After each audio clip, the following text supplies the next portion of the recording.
The bus was right there, just a few more steps, and he would make it. Ryan's lungs burned as he ran, weaving through the crowd, his heart pounding like a drum. But just as he reached the bus stop, the doors shut with a loud hiss. "Wait!" he shouted, banging on the glass. The driver glanced at him for a second, then shook his head and drove off. Ryan watched in horror as the bus disappeared down the road. This wasn't just any bus. This was the one that would have taken him to his final job interview, an opportunity that could have changed his entire future.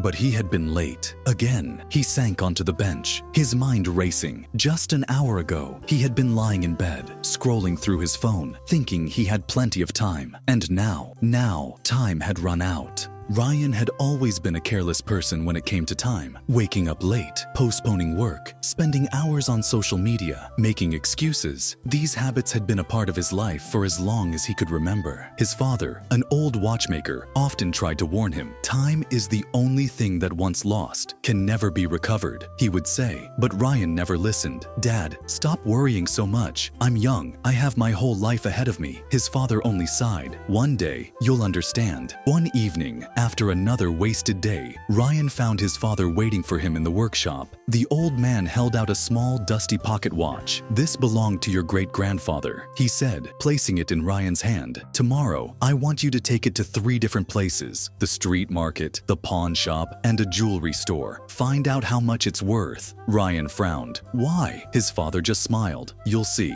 First stop, the street vendor." The next morning, Ryan approached a roadside vendor selling cheap watches and accessories. "How much for this?" Ryan asked, holding out the pocket watch. The vendor barely glanced at it. "Old and rusty, maybe $5, he said, uninterested. Ryan sighed and walked away. Second stop, the pawn shop. Next, he visited a pawn shop. The shopkeeper took the watch, examined it for a moment, and said, "This is antique. I'll give you $50. Ryan's eyes widened. That was a huge jump from $5. Still, he decided to try one last place. Third stop, the jeweler. Finally, Ryan walked into a grand jewelry store. As soon as the jeweler saw the watch, his face lit up. "Where did you get this?" he asked, carefully picking it up with gloved hands. "It belonged to my father," Ryan said, now feeling a little nervous. The jeweler examined the watch under a bright light, his fingers tracing the delicate engravings. "This is an extremely rare piece, handcrafted by one of the finest watchmakers in history. If you're willing to sell, I'll pay you $50,000. Ryan's jaw dropped. "Wait, $50,000? The jeweler nodded. "If you take this to a museum, they might even offer more." Ryan was speechless. He rushed home and burst into his father's workshop. "Dad, you won't believe this. The street vendor said it was worth $5. The pawn shop offered $50.